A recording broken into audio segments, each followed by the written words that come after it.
On the table was a divorce application. Let's get divorced. I'm going to live with my girlfriend. We're selling the house and the car, so you guys get out. Maynard said, looking frustrated. I didn't know what to do and lost all expression. Maynard said just that and stood up. Does your company tolerate affairs? When Wiley urged, "May I have an answer?" the oldest interviewer among them cleared his throat and began to speak, as if coming back to his senses. There have been no affairs here so far, but such infidelity should never be tolerated, and we will enforce strict punishment. Wiley explained to the interviewer that his dad, who had cheated on Mom and left her, worked at this workplace and was currently having an affair there. My name is Eleanor. 46 years old. A single mother, working and living with my son Wiley. I divorced right after giving birth 20 years ago and became a single mother. I started dating Maynard, my husband at the time, in college when we were in the same club. When we started working, we both were busy, and I broke up with him once to date another man. However, I couldn't help comparing everyone to Maynard and didn't last long in other relationships. Then, Maynard contacted me, and we met again after a long time. Maynard seemed more relaxed at work and had grown into a more dependable man. Despite the long time apart, we enjoyed talking and got along as we used to.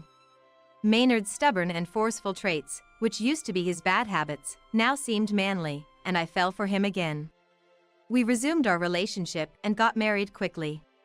I got pregnant before half a year passed and gave birth to Wiley. Our relationship moved quickly from reunion to pregnancy, but what concerned me was Maynard's attitude.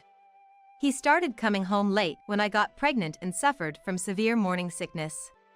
At first, he took care of me, but gradually he began to treat me roughly. Even when I couldn't stand the smell of oil, Maynard would insist on having fried food, and I often had to make fries while holding back nausea.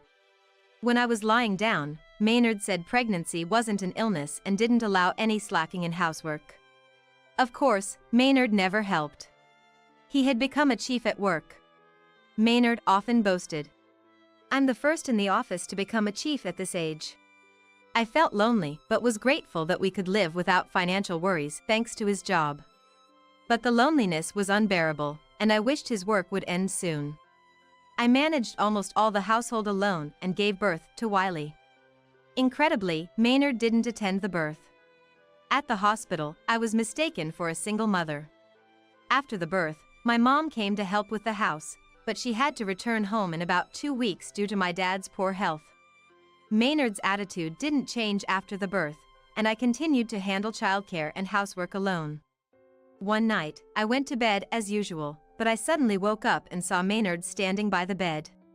Maybe because he was drunk, his face was red, his eyes were sharp, and he glared at me. When he confirmed I was awake, Maynard left the room. I got up fearfully, feeling something wasn't right with Maynard. Wiley was sleeping soundly next to me. Maynard couldn't handle Wiley's night crying. He always complained when awakened by Wiley's cries.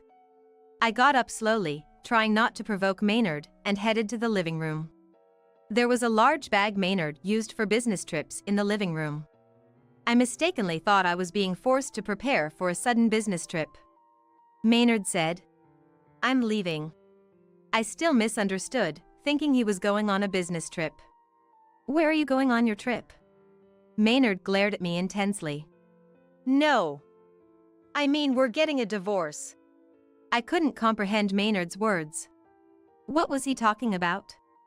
He mentioned divorce. Who's getting divorced? I couldn't respond to Maynard. Maynard, seeing that I didn't understand, sighed and said, "I'm leaving." He grabbed his bag and headed for the entrance.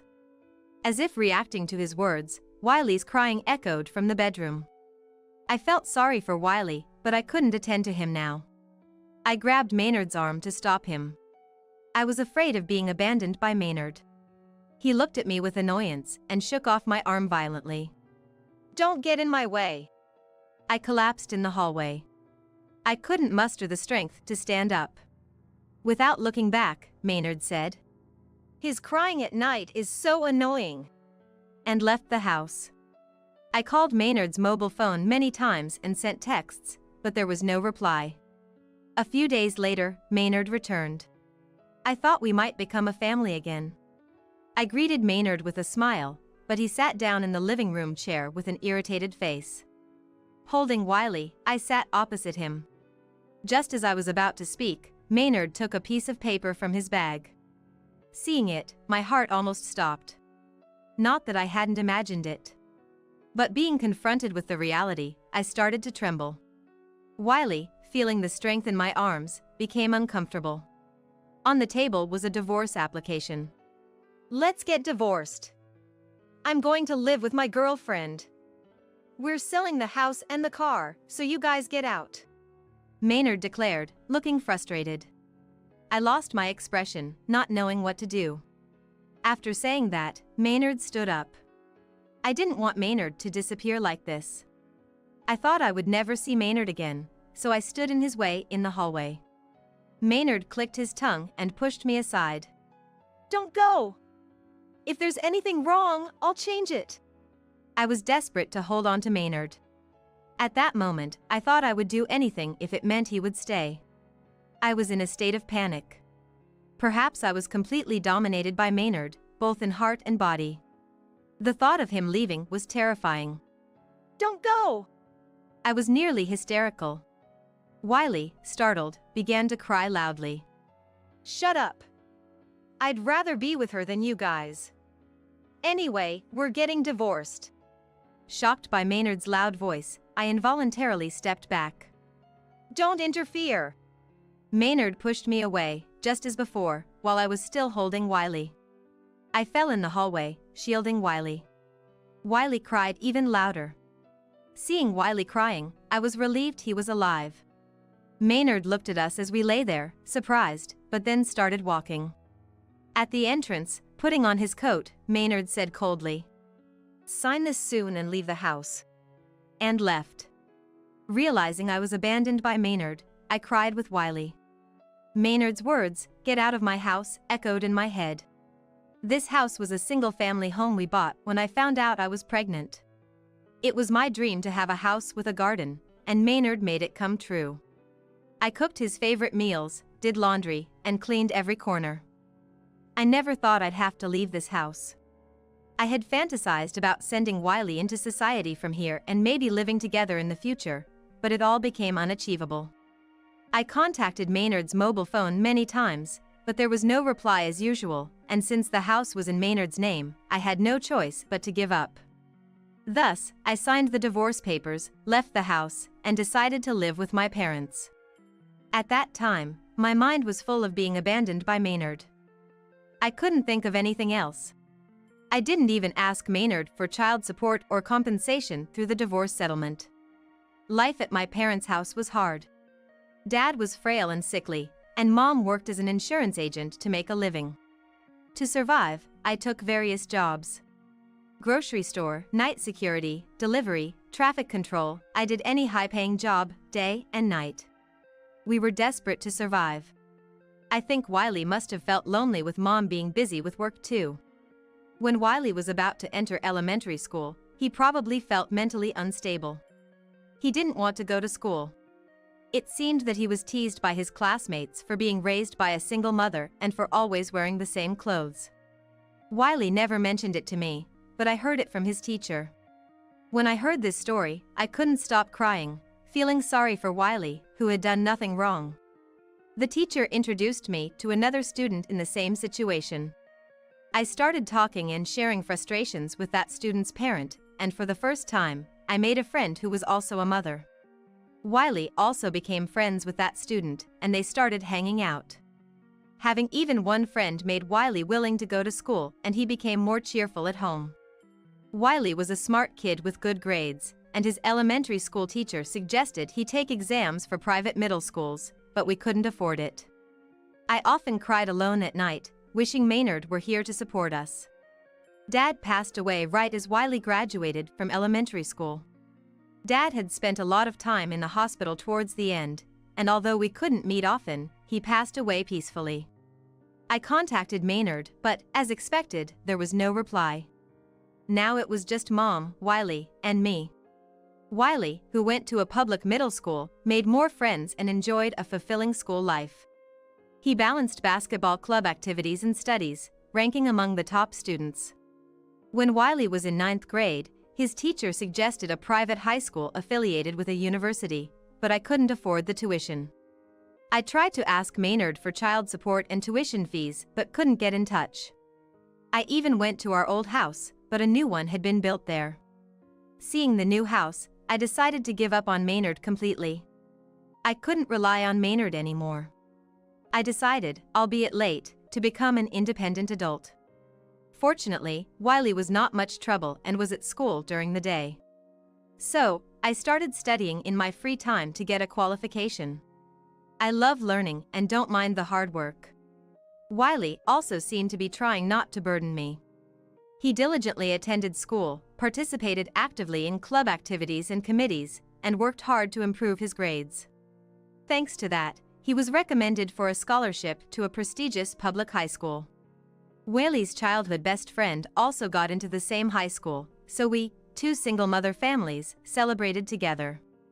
Around this time, Wiley asked me, "Are we not getting any money from Dad?" I didn't go into detail, but told him I couldn't contact Maynard and that he was living with another woman. Wiley listened, clenching his fists and tears in his eyes. After I finished speaking, only the sound of Wiley sniffling echoed in the living room. From that conversation, Wiley seemed even more motivated to study. He joined a club in high school, but he often spent his days off at home, and Mom, Wiley, and I would have meals together. Wiley didn't say it, but he must have felt lonely. He cherished Mom and me and always found reasons to be with us. Wiley was doing well in school and seemed to enjoy his high school life. His teacher suggested college, but honestly, we couldn't afford it. I struggled with how to convey this to Wiley. Anyway, I worked day and night while studying for qualifications in my free time. In the fall of Wiley's senior year, he announced he wanted to go to a vocational school instead of college.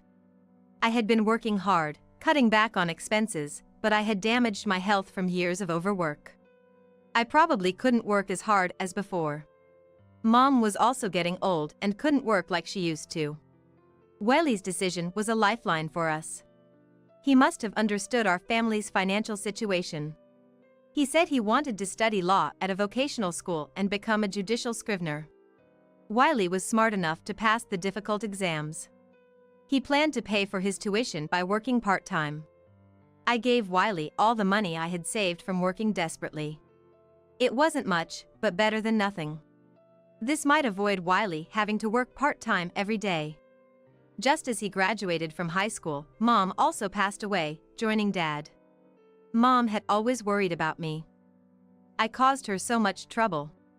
She believed in me unconditionally and wished for my happiness. I was so sad I felt like losing the will to live, and I was on the verge of a life filled with nothing but tears. But I have Wiley. Wiley's life is still ahead of him. I can't break down here. Besides, Mom said she entrusted the rest to Wiley. Mom seemed to have told Wiley something at the end, but she never told me. It had been bothering me. Now it's just Wiley and me, but I want him to be happy no matter what. Wiley, having graduated from high school, got busy with vocational school, studies, and part-time work. After a while, I noticed a change in Wiley. He stopped speaking ill of Maynard.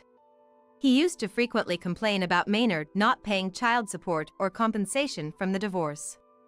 I thought maybe he was too busy with studies and work, but it seemed to be something else. When Wiley turned 20, I splurged on steaks for us to eat together. After we finished eating, Wiley brought out an old envelope from his room. Wondering what it was, I checked inside and found it was a detective's investigation report. It was about Maynard's infidelity. Shocked, I looked closely at Wiley's face. What does this mean? I was puzzled but remembered Mom's words about entrusting something to Wiley. This was given to me by Grandma. She said to look at it when I turned 20. So, it was true, Mom had hired a detective. I tried not to think about Maynard, but it was his fault we ended up living like this. I took the documents and decided to read them from the beginning. As I read on, I became increasingly unable to forgive Maynard. Memories of those times flooded back, and tears began to overflow.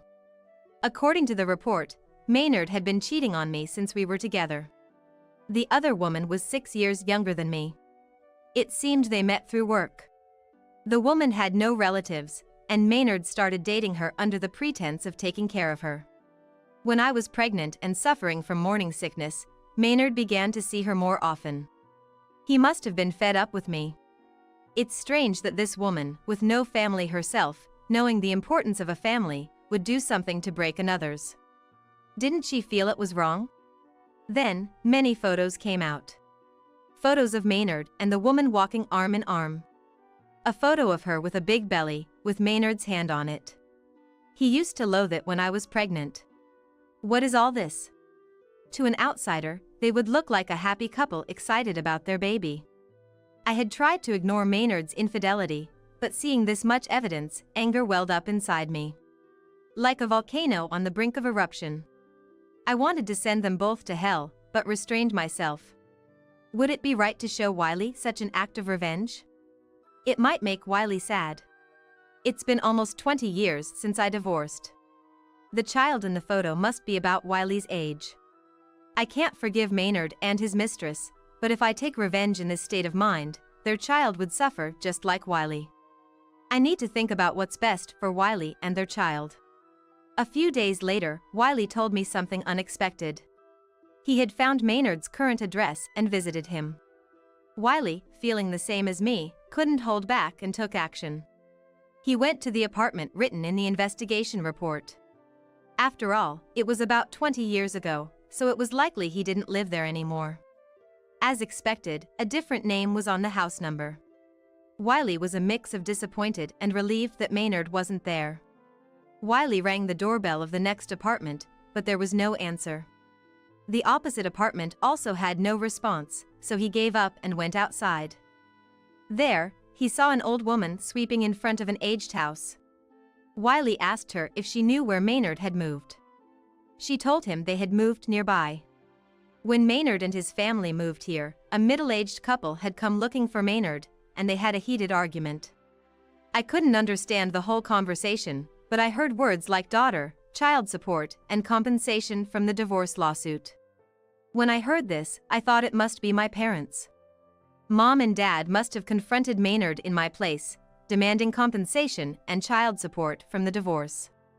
I had no idea about this. Thinking of Mom and Dad, I felt tears coming, but I managed to hold them back. I'm always crying, aren't I? Because of things like this, I always worried Mom and Dad.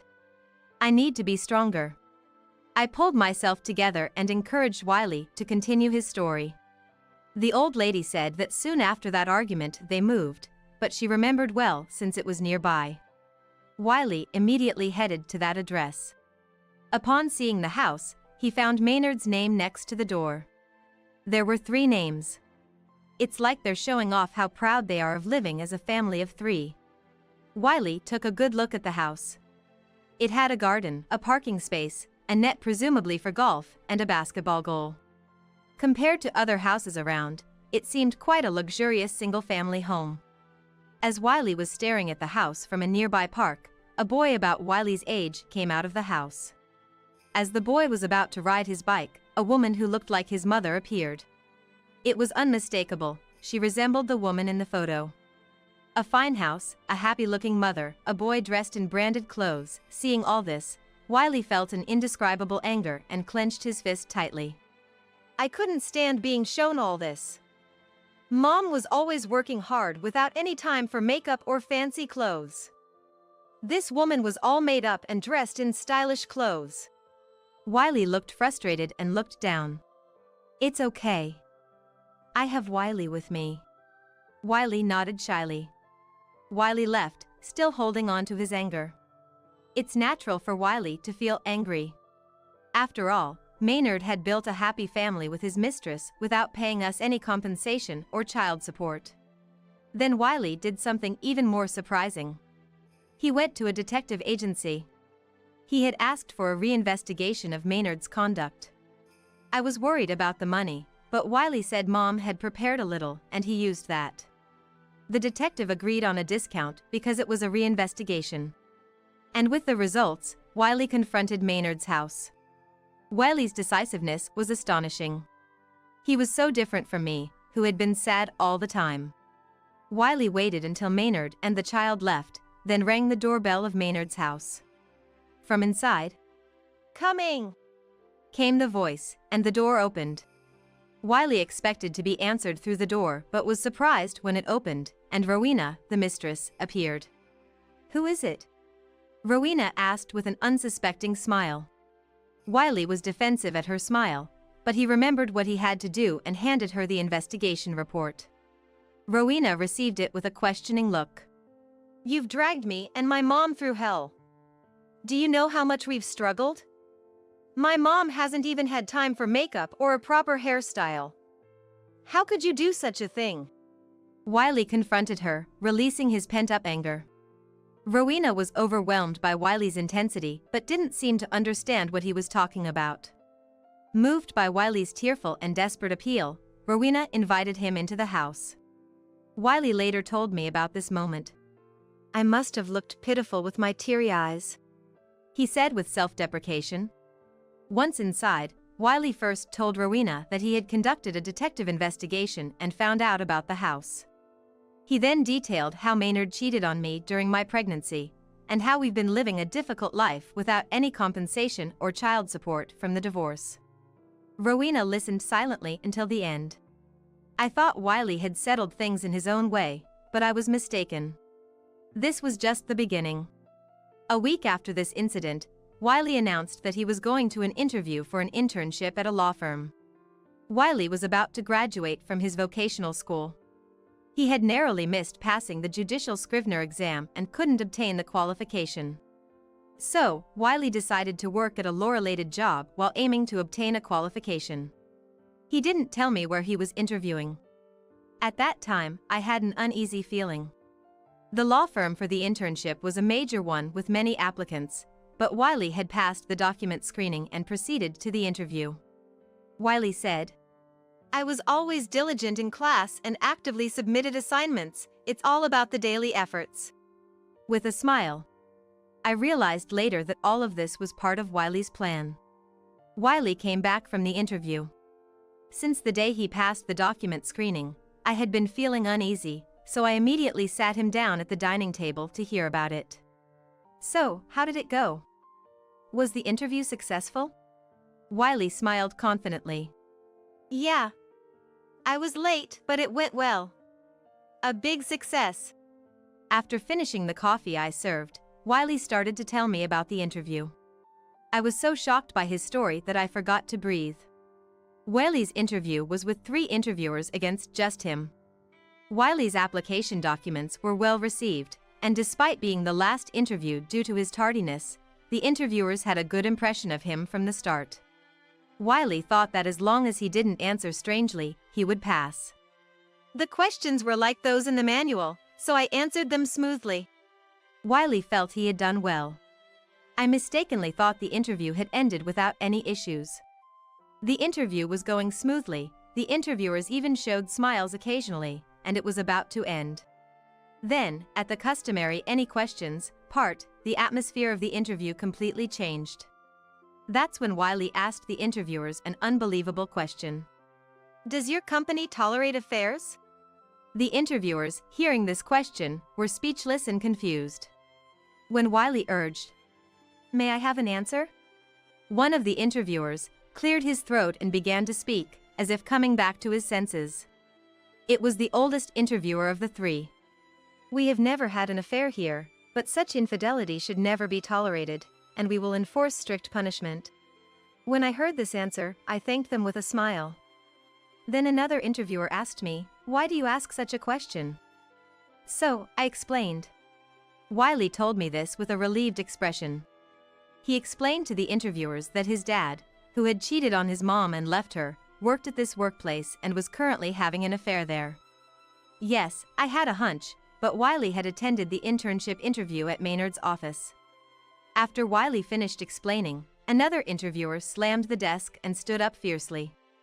This interviewer who had turned pale since Wiley's last question, angrily started. Are you joking? Making up lies. That's extremely rude. Wiley remained unshaken by this outburst. Please don't yell just because it's the truth. Dad. At the word dad, the other interviewers reacted. Everyone turned to look at the interviewer who was yelling. Yes, this interviewer was Wiley's dad, my ex-husband, Maynard. Wiley had found out about Maynard's office through a detective's investigation and thought he might encounter Maynard in the interview since Maynard was involved in personnel. Wiley had exposed Maynard's affair at this interview. According to Wiley, it didn't matter if the interviewer was Maynard or not. The goal was to inform about Maynard's affair. I didn't want to call him Dad, but I thought it was more effective. Wiley continued talking while calmly drinking his coffee. Wiley thought it would be good if Maynard's career was tarnished. But with Maynard's presence and his outburst at the interview, he was just tightening the noose around his own neck.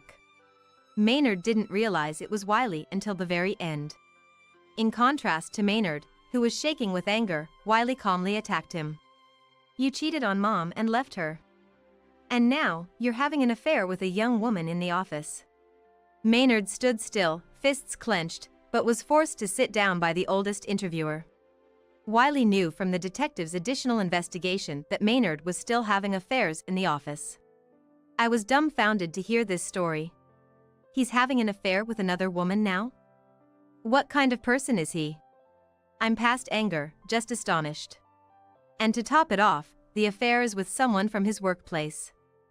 How selfish can one be? Wiley showed me a photo of Maynard walking happily with a young female colleague. He said he showed this photo to the other interviewers. With such a photo presented, there's no way Maynard could escape the blame. Yet Maynard continued to take an aggressive stance towards Wiley. Is this some kind of harassment? Don't think you can get away with this. When Wiley heard this, he thought, who's harassing who? Still, Maynard attacked. Don't lie. Wiley remained calm, with a composed face. It's the truth. I wanted to ask how a company that assigns a person who commits adultery to a responsible position thinks about this matter. I was afraid of my own son. It's terrifying to trap an interviewer at an interview. Wiley's calm demeanor made Maynard's furious behavior stand out even more as the bad guy. The two other interviewers seemed to be looking at Maynard with stern faces. When Wiley saw their faces, he said he had to try hard not to laugh. Wiley then stood up and showed the detective report to the other interviewers. They took it hesitantly. I hope for a proper response. Wiley said this and then left the interview room. From inside the room, he heard. What the hell is this? How dare you do this? Cursing Maynard. Just when I thought the story was over, Wiley continued. He immediately went back to the interview room. By the way, Rowena said she was coming here today. Hearing this, Maynard was speechless, his jaw dropping. Wiley told Rowena about Maynard's current affair, and she was furious. Wiley said he had never seen someone so angry. At that moment, Rowena was insisting she would make sure they paid heavily. Now Maynard had no escape. Wiley ignored the frozen Maynard and left the room again.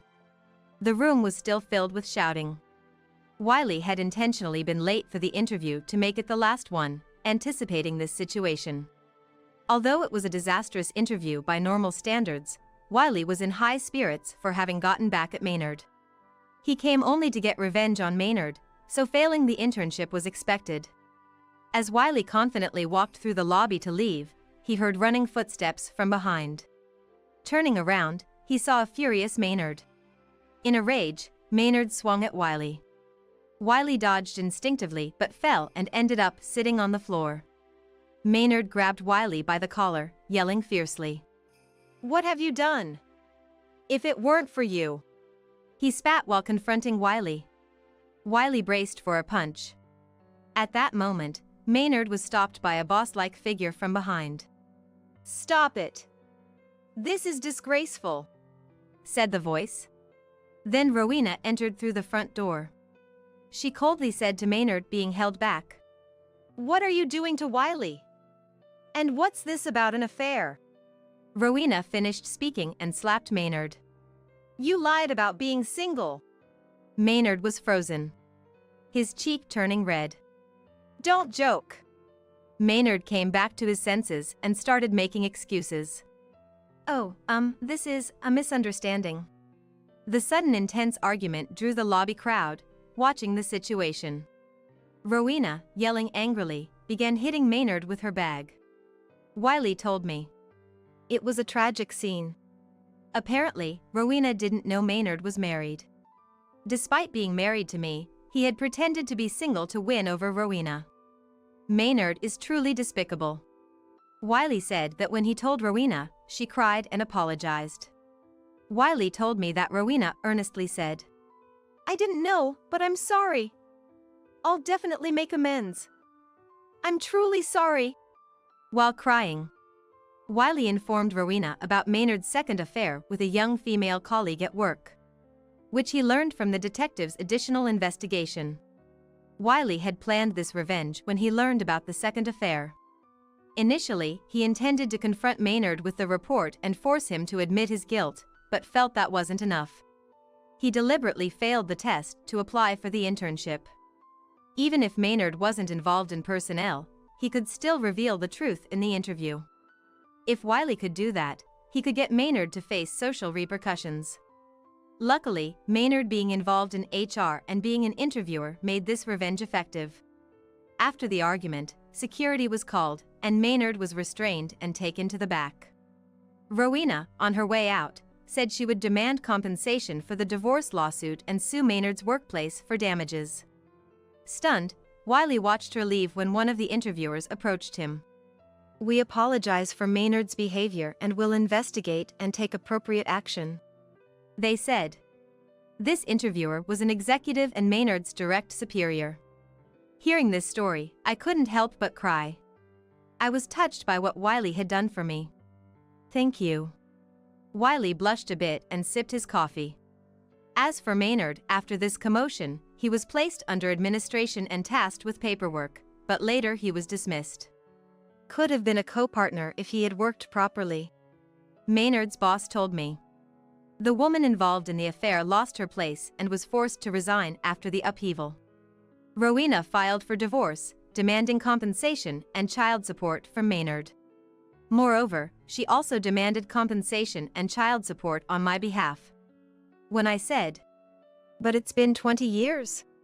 Wiley informed me that the claims from 20 years ago were still valid, because my parents had filed them against Maynard. I realized I had been supported by Mom, Dad, and Wiley. Thinking about it made me quite emotional. Maynard, now with a bad reputation in the industry, can no longer work in the same field and is doing day-to-day jobs. Unfamiliar with the work, he's become haggard, lost weight, and looks much older. This was also told by his former boss. He has a lot of money to pay back to Eleanor and Rowena. That's right, Maynard has a lot of debts to repay. When things settled down, I met Rowena. She sincerely apologized to me. I had no hard feelings towards her. We were both betrayed by Maynard. Rowena was a gentle and kind-hearted person. I couldn't help but smile thinking how scary she must be when angry.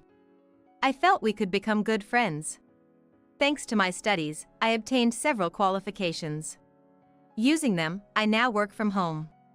Wiley passed his exams and seems to be thriving at a major firm. He says he has a woman he wants to introduce to me soon. I'm now pondering what to cook for her visit. To worry about such things. I'm amazed at how happy my life is now.